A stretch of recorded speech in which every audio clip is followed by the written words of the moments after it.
Welcome to Collaboration Conversations. I'm your host, Regina Partain-Bergman, CEO of Bridgeport Strategy. I am delighted to bring you my guests today. I have had the opportunity to see a bit of their work on film and just amazing the things that they do. And I'm so excited to learn more about them and how they got going in what they do. So let me introduce to you my co-host today, Joseph Cancilla. Did I say the last name properly, Joseph? That was great. Awesome. So Joseph is an experienced creator, and he does corporate entertainment and luxury events, private parties, things of that nature. Joseph, welcome to the show. Thank you for being our co-host today. Thanks for having us, of course. Awesome. And Joseph, would you please share with our audience a bit about your journey, how you got to where you are now, and who you serve and why? Okay. So the short version is that, I started when I was a kid doing Polynesian dance. And then when I was 12 years old, I started learning how to spin the Samoan fire knife. And so now, 26 years later, I've been performing with fire for a little bit more than 2 decades. And we started the business about 10 years ago, only doing luau entertainment in Utah. And now fast forward to now, we're doing so much more. We've got a fire circus that we started about 6 years ago, and still going strong doing luau entertainment and every combination that you can think of under the sun. And the people that we serve, we do a lot of corporate events and luxury events, private parties, a lot of community events. We actually, in Utah, we just booked 4 large community events for this summer. So that's pretty exciting. Excellent. And I'm sure we'll hear more about those as we go forward in some of our conversation. So Joseph, would you take a moment, please, and introduce each of your guests and have them share their story and who they serve and why? Yeah. Let's start with Rose. Rose is my partner in crime. And she's been working with me now pretty closely for the last year and a half, and kind of learned the ropes with how I've done entertainment for the last 10 years, and then bringing her little spice, her little flair of magic to the table. And it's really exploded things quite a bit. She dialed in a lot of like the admin type of work, which is not something she or any of us really enjoy as much. But it's a very vital and necessary part of our business. But where she excels the most is sales and marketing and interfacing with the clients and being able to just create an event on the spot on the phone with a client, even from phone call number 1. So I've been really impressed with everything that she brings to the table. And last November, we launched her brand, and her brand, she'll share more about it. But it's called Rose Wild Productions. And that's a whole lot of adult and spicy type stuff if you end up looking at all that. So that's her. And then Laura. And let's go ahead and have Rose tell her story, and then we'll introduce Laura. Okay. Yeah. Hi, I'm Rose. I pretty much started all this when I was a kid as well. I started ballet at 3, and then I did 17 years of that professionally. And I started teaching and making ballet productions. From there, I then went into competitive pole dancing and started travel dancing and doing that, and got into the circus and did the whole aerial acrobatic stuff, and which led me into fire dancing. So I've been in the entertainment world for really my whole life. And when I met Joseph, he already had the company, and he kind of got me back into fire dancing more, and kind of just joined forces, and the rest is history from there. As they say, right? Yeah. All right, let's introduce Laura. So Laura has been one of our absolute favorite event planners that we have worked with. And we recently sat down and decided that we want to partner I think it was a month and a half ago. I can't even remember now. Everything is flying by like a blur. She also has 2 brands that, and she'll probably talk a little bit about both. But Muddle Fresh is a luxury. The very definition of collaboration is one thing that Laura really excels at, and it's something that we have really appreciated, being able to just collaborate and tag team all kinds of different stuff. We had an event together last Thursday. We have another one this Saturday. 2 very different kinds of events, but it doesn't really matter. We all go in there and we do our part, and it turns out amazing. So we have a lot of love and appreciation for Laura, and we're happy that she's on the call with us.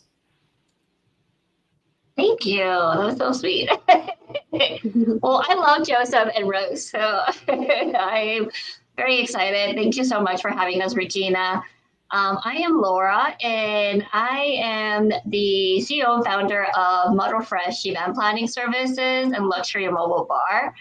And then I also own AC Bachelorette Party. So they are both very much an event planning service, except that Muddle Fresh definitely caters more to the luxury events services locally, and we travel with that one as well. Honestly, corporate events are kind of like our niche. And with AC Bachelorette Party, because we are in the Arizona area, it's just driven by bachelorette parties traveling to Scottsdale. So it's kind of a need to have that. And the way that I got into it was actually, you're going to laugh at this one. So I actually used to be in the corporate industry for credit risk and mortgages. And for a really long time, I actually led so many different departments in that realm. And it was an amazing career run for sure. But, as you get older, your life goals and your perspective on life starts changing, and you start wanting a little bit more freedom. So I was doing quite a bit of manifestation and kind of saying I want to be my own boss, blah, blah, blah, right? So then in my career in the corporate world, it started kind of taking a little bit of the downturn. And at the moment, I was seeing it as God, what's going on? People are getting furloughed and that kind of stuff was happening. So it was I think that was just what I called the universe pushing me in the direction that I kept saying I wanted to go into. So once I saw myself in a tough situation or uncomfortable situation in life with my corporate career, me and my husband decided to open up a luxury bar service. So it initially started out as just a luxury bar, and then we created it into a million other things for event rentals and everything, and then opening up a whole nother company. But, I do come from a big family, and I always say you run stronger with numbers. So collaboration has been huge for me. But surprisingly, with Muddle Fresh, we actually don't have a lot of collaborations. And Joseph and Rose were just that perfect match of implementing that for Muddle Fresh, to create a more elevated experience for us, for sure. Excellent. Excellent. As I think about the 3 of you and what you're doing and who all you're doing it with, I mean, literally, you could not do what you do without collaboration, right? Takes a lot of hands. It takes a lot of hands. And it's not now, Rhodes, you mentioned being in the circus, and there everybody was, for want of a better word, permanent, right? They had jobs there, right? They were employed by the circus. Would that be a fair statement? Yeah. But what you folks do requires that more of a contract relationship, right? As opposed to an employee relationship for the most part. And so you have to have a lot of connections out there that are willing to collaborate on these events, right? Yep, that's very true. How did you build those relationships, Joseph? Just networking my ass off.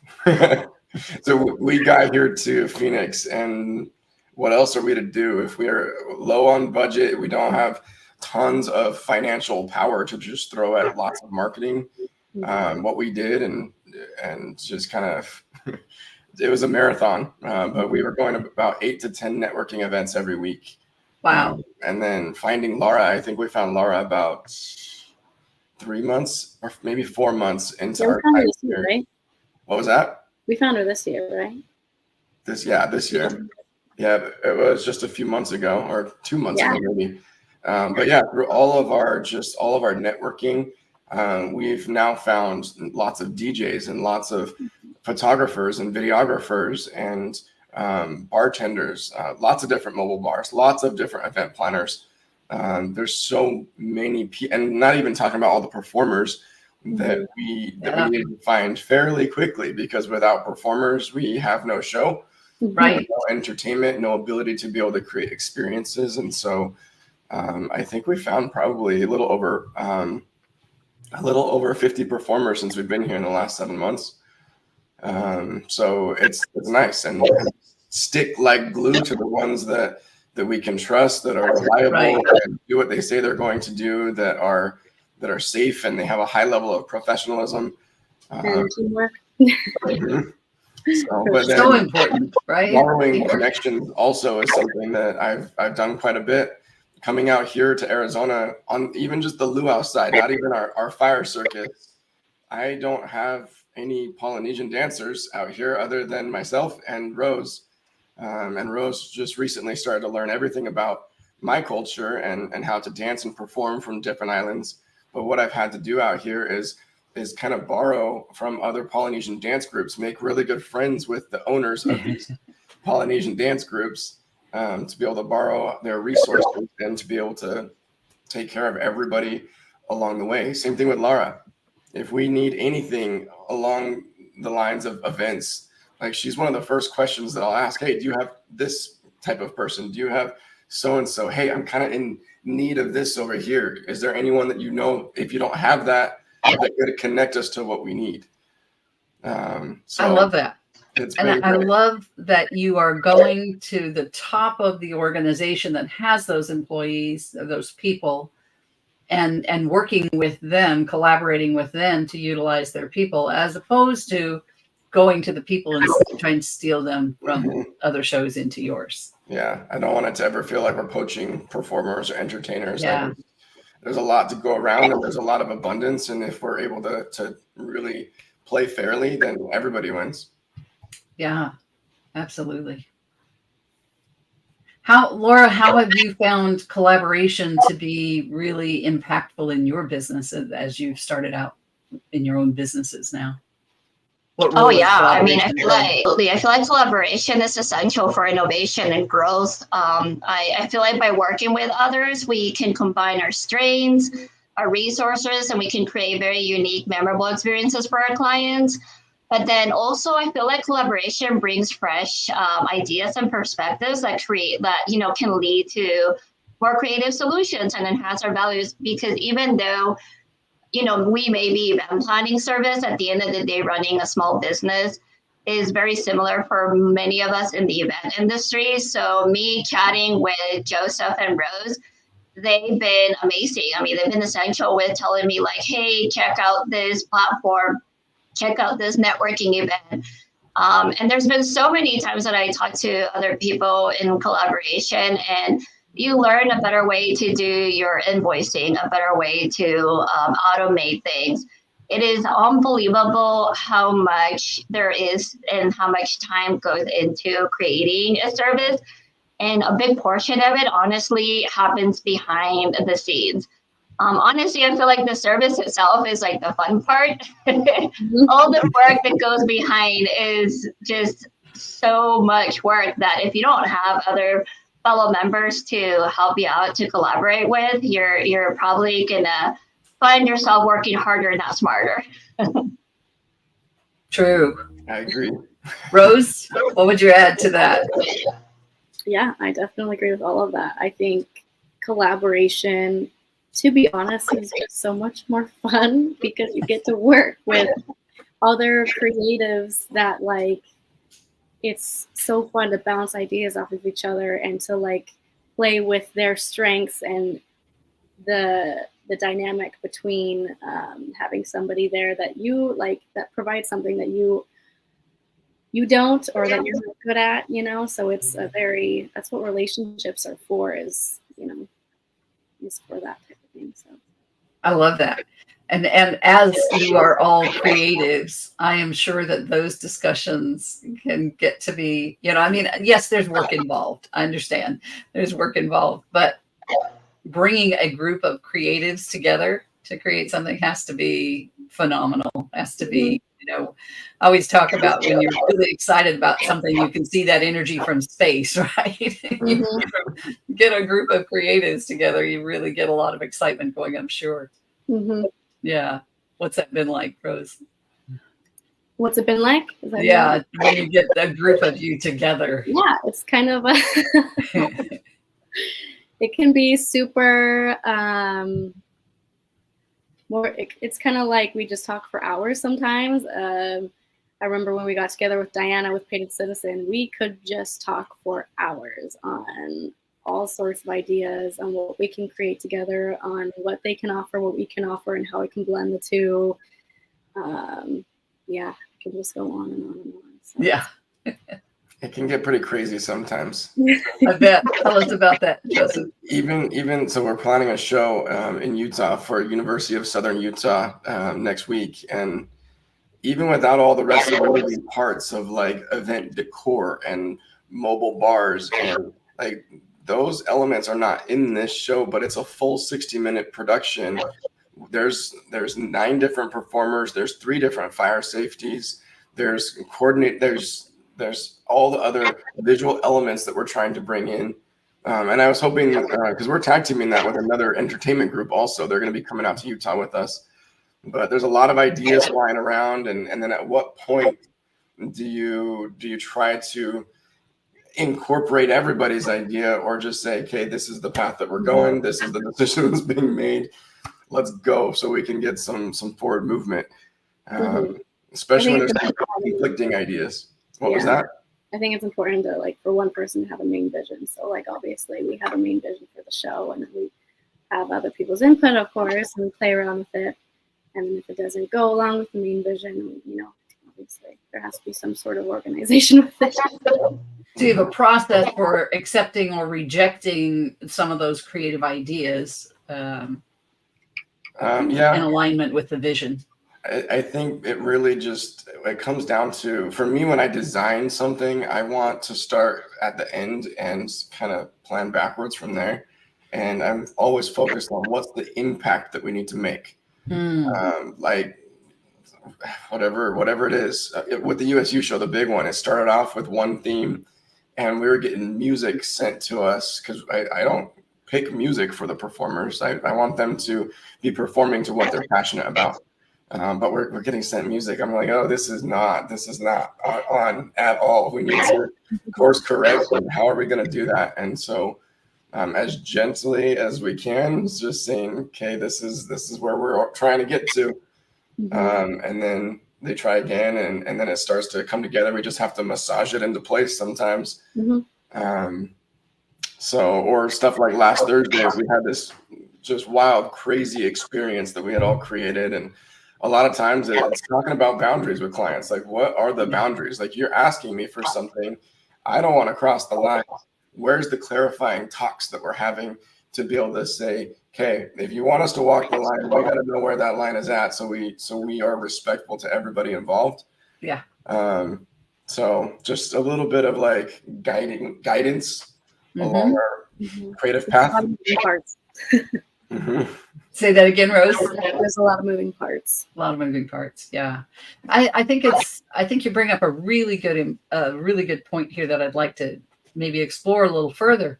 And that is that depending upon the type of collaboration, there needs to be one voice that is kind of the final answer, if you will.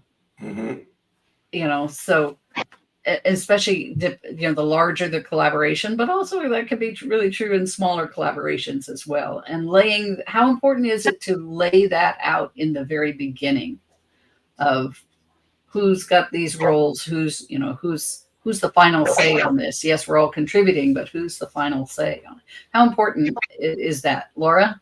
From your perspective, how important is that? Honestly, I feel like being an event planner, that's like the biggest thing for like in my realm of the world is communication. Thankfully, communication's always been kind of like a big strong suit for me. So it's almost like putting a symphony together. everything has to flow perfectly so that there's no miscommunications and you can't ever have an assumption. So you can never go in it assuming that this is what they mean. So for me, I become really good at being curious and asking questions.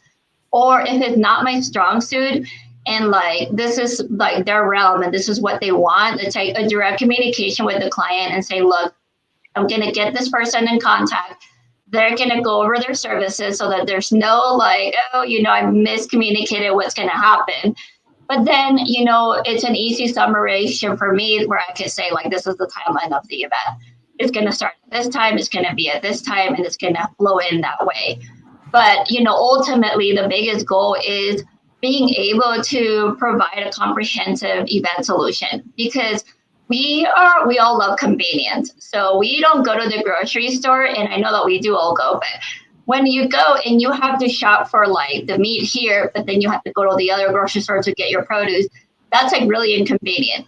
So Right. with event planning services, it's really important that you understand all the things that the customer is going to need and that you also oversee all the things that they're not seeing. And I know it sounds really silly, but often clients forget that like they need to have a lot of trash cans around, you know, like nice trash cans or stuff like that.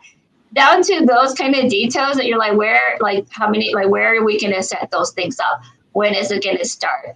Like, what are all the things that you're going to need and making sure that we provide a whole like service so that the customer's not having to take away all this time away from work, from their kids, from busy life. So to plan out an event. And I think that that's a huge thing for us in the entertainment is we understand that like at the end of the day, the customers want us to create an amazing experience, but they also want it to be as seamless as possible. So when you collaborate with other people, it's key that amongst ourselves we're communicating. So we're all making sure we're creating that beautiful symphony the day of the event.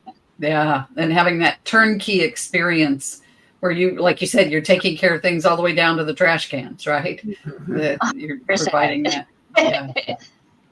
And that's wants that, but you know, if they want to take on some of the stuff on their own, just kind of still leading them to that, like, okay, here are the people that you should call that we partner up with. Right. The other thing with that, I feel like even Joseph and Rose probably know this. It's like it's really important the people that you like partner up with have in many ways the same values that you do for your company. So, you know, you may be executing at a certain level, but like maybe a partner that does great cakes, but they're not executing at your level. So their communication might be bad.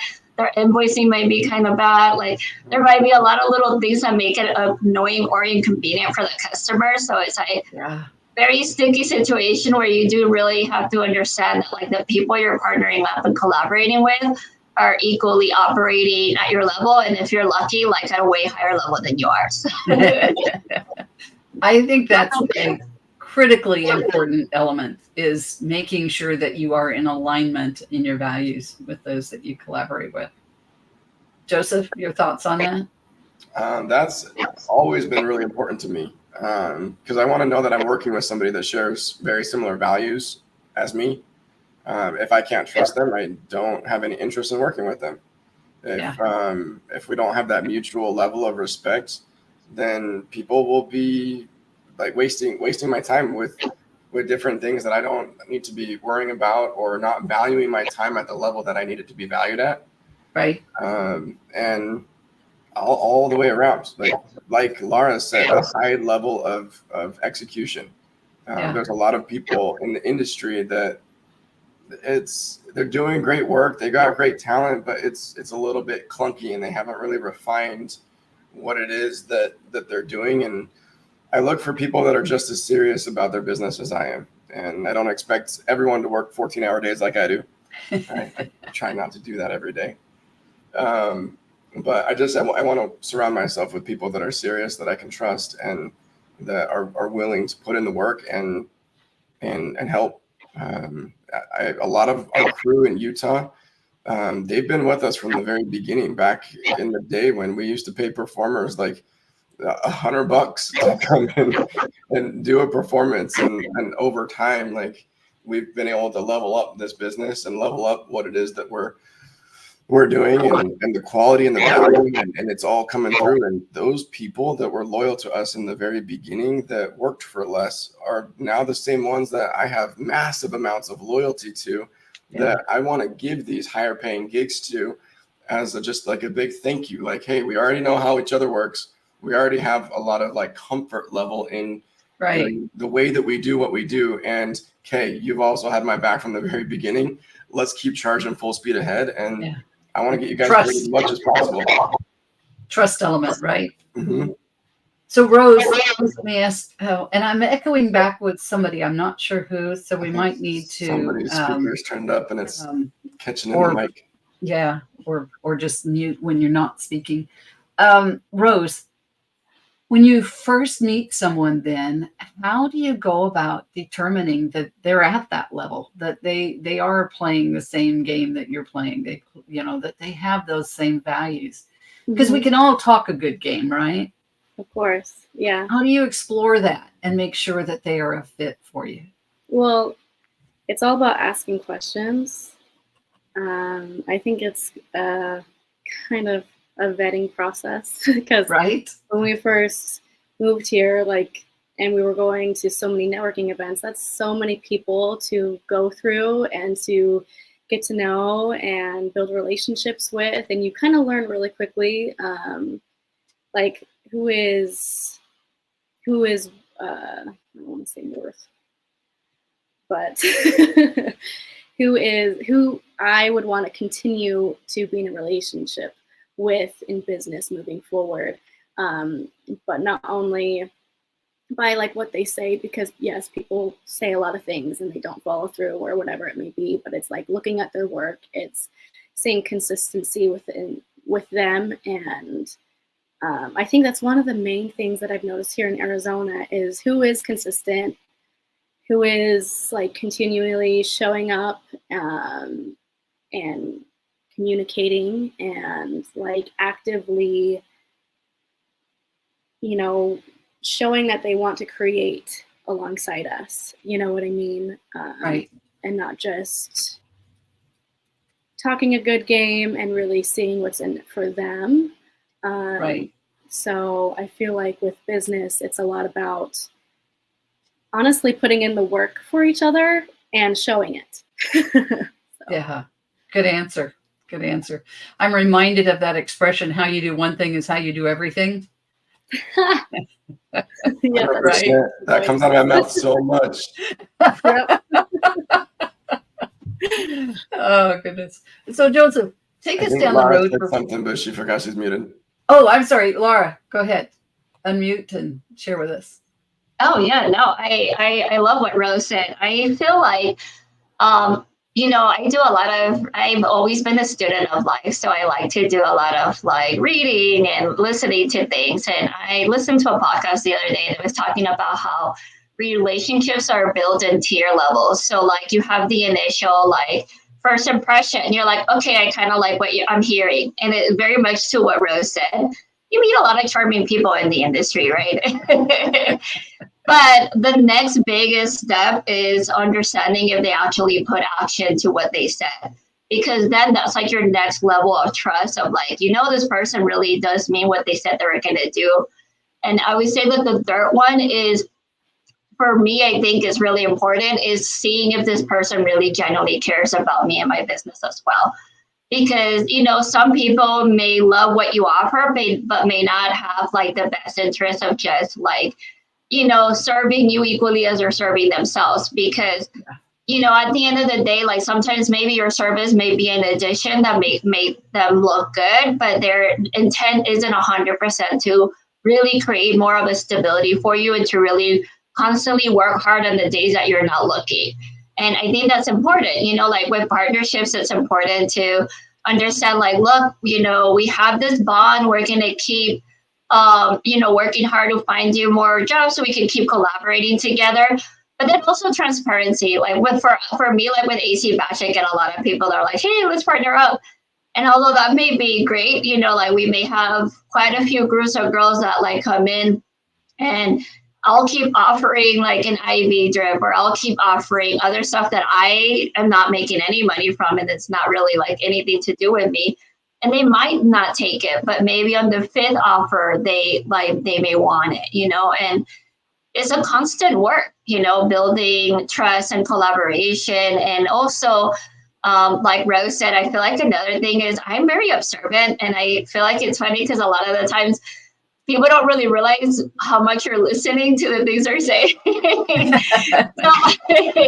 my husband, like, he hates it and loves it, because I have the memory of, like, I don't even know what it is, but I remember everything. So we will be at like networking events, and people will say something, and then as the relationship progresses at different levels, they'll say something that's contradicting, and it could go a bit like in your spidey senses, like, oh, like, that's not the same thing that you said before, or if they're speaking very foully about a customer, or like, I don't know, you're just like, there's a way to say things sometimes, so, there's a lot of different things that I think are important as far as building trust and all that stuff.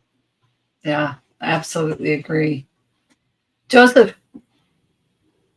can you walk us through the lessons learned from a time that maybe you embarked on a collaboration that turned out not to be so good? And what were the lessons that you learned that help you to make better collaborations moving forward? You've not had any of those. I could tell by the expression on your face. I got too many of those. One thing that I've learned in my many years in business is sometimes not to be so trusting, and to be so transparent, and to be so giving of myself. And so I've been learning in the last probably 2 or 3 years about boundaries. That's something that is just a word you used a while ago. Yeah, I'd like to hear more about that. Yeah, whether it's personal life and personal boundaries, or professional life and professional boundaries, I think it's something that people don't really know how to have boundaries, or that they can have boundaries. The way that I was raised, I didn't really know what boundaries were until like a couple of years ago. And so I think that's one of the biggest things that really bit me in the butt early on in my career. And even 10 years ago, I had started this business with another partner, and we ended up not seeing eye to eye. And it turned out to be a massive disaster, a very public, online, massive disaster. And it became a full-time job for me for about 2 months, just managing all of the stuff that was coming at me. Hawaii Now News was calling me, trying to do a story on these 2 studio owners in Utah that were fighting. And I don't like when my business gets so put out there publicly, but also like when you see something a little bit differently than somebody that you're supposed to be working really close with. How do you come to some type of positive outcome?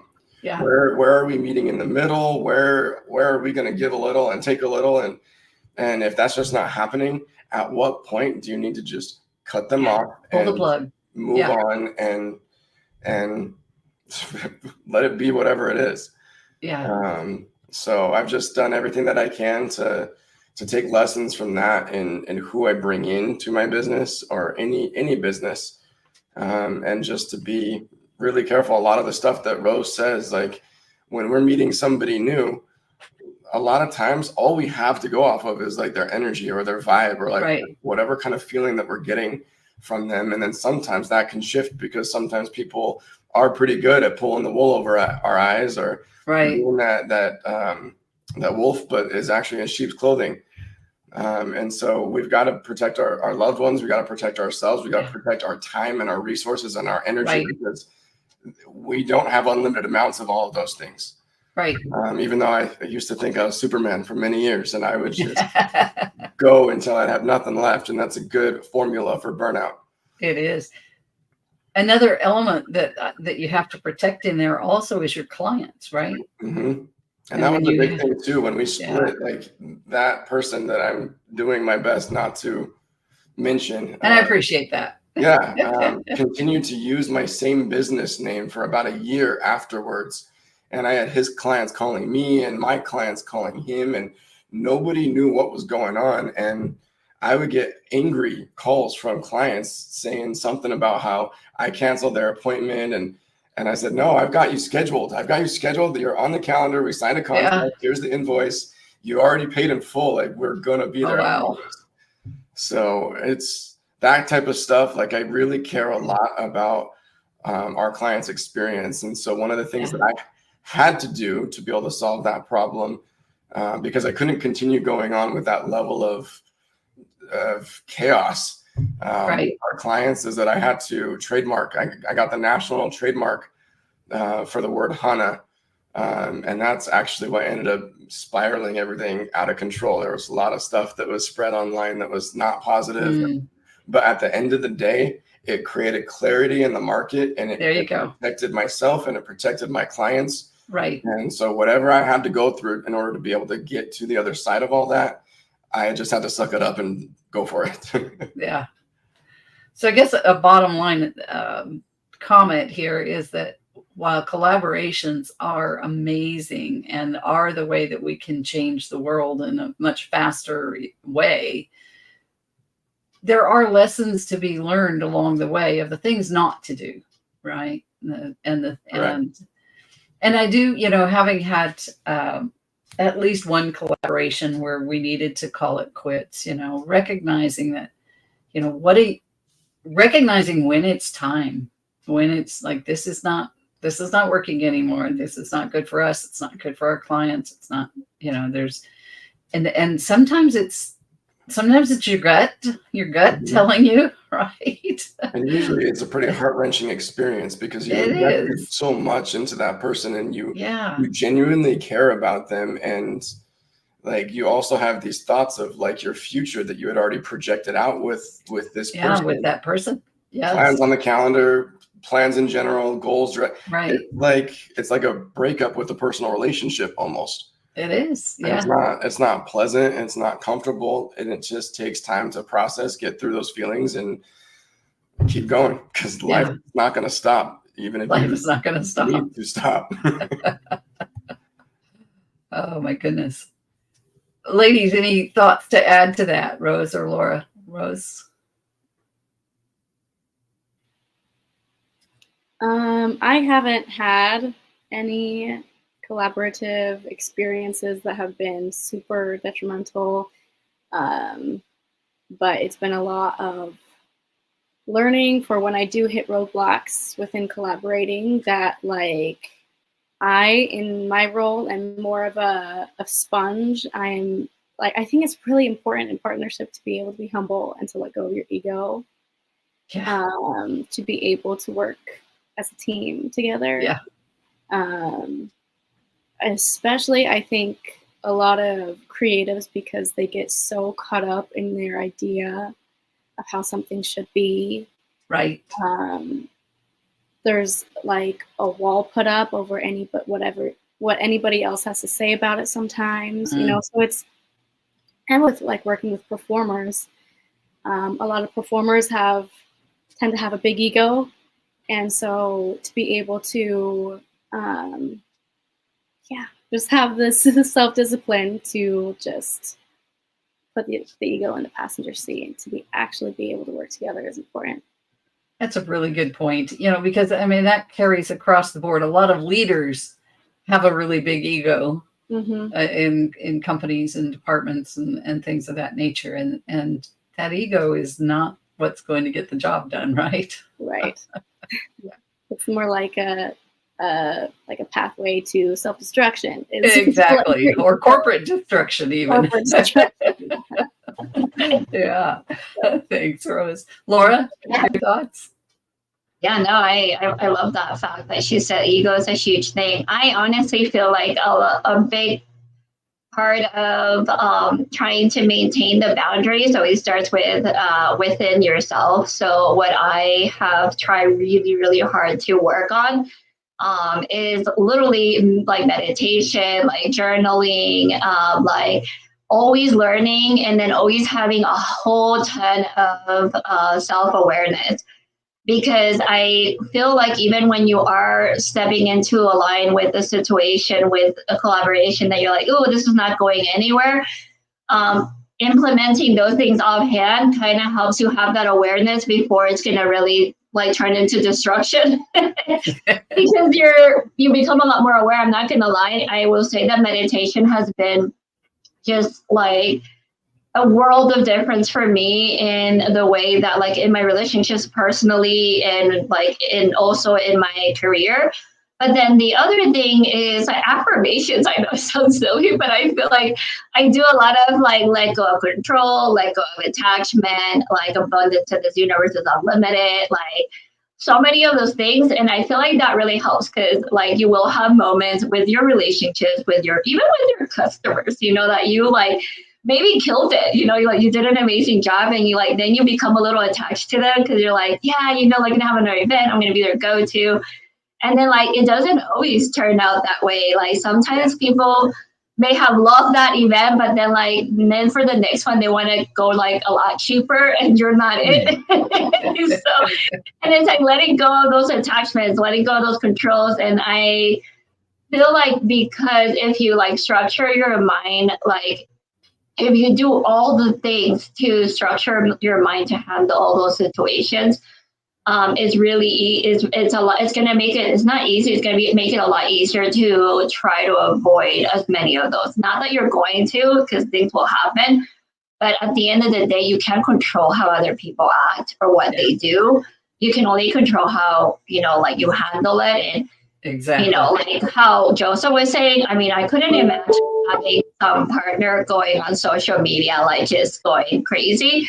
That takes a lot of like mental power to deal with that and like to not be super shattered or to be triggered to react, right? Like because at the end of the day, it's like they say, if you engage in an argument, like you'll both look crazy, right? But yeah, there's that need to like defend your brand and you're like, my business is my baby. So I can't imagine all that, but I feel like if you put a lot of mental work into a lot of the things, also the ego is going to be something that you become very aware. But I feel like even with like our employees, if something happens, and I think I learned this thankfully early on in my corporate world, if there was ever a mistake made, the very first question I would ask is, what could I have done better to have avoided this?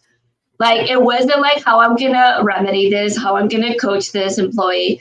No, the first thing was, what did I do wrong? And I can 100%, 1,000% bet you that if you ask that question for every mistake made or everything that went wrong, you're always going to find quite a few reasons of things that you could have done better. So great self-improvement.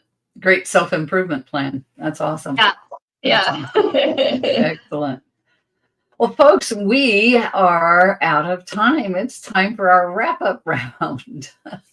So I am going to turn this over to Joseph to run our wrap-up round, and Joseph is going to call on everyone for their final thoughts on collaboration and your contact information.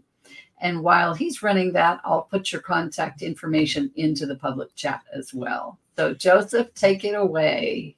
All right. Well, I'll lead the way with the wrap up. I really appreciate the time, Regina, and the time that it takes to even just put this on and to be able to have these healthy discussions around collaboration. I think it's topics like this are topics that need to be discussed more often. More people need to be having conversations like this. So, and a lot of love and appreciation for my my partners here, Rose and Laura. And Rose, if you want to have any last thoughts, you want to share anything else with us before we close it out, go for it. Take it away. Yeah, thank you, Regina. Appreciate it. I love talking about stuff like this. I think the more that we kind of express how important collaboration and teamwork is, the more that we can help each other just grow as businesses and as people in general, because it's going to go a lot longer and a lot farther when we work together. So, and make a kinder world, right? Yeah. Yeah. All right. Okay, Joseph.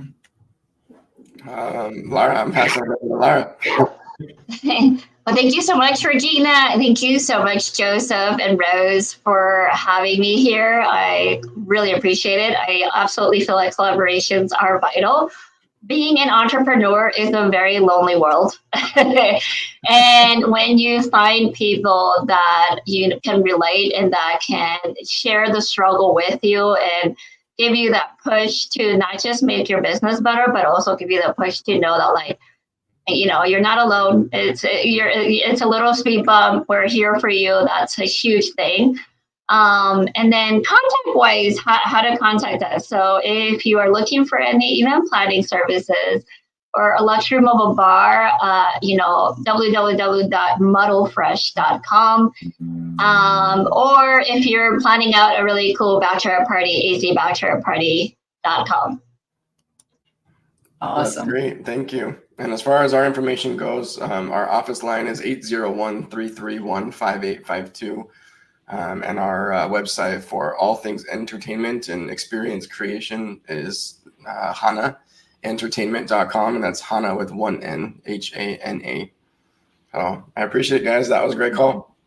Awesome. Thank you all for being here. This is wonderful. I'm sure that our listeners will find great value in it. And with that, we thank our listeners for joining us today, and we'll hope you catch the next show on Collaboration Conversations. Bye for now. All right. Thank you.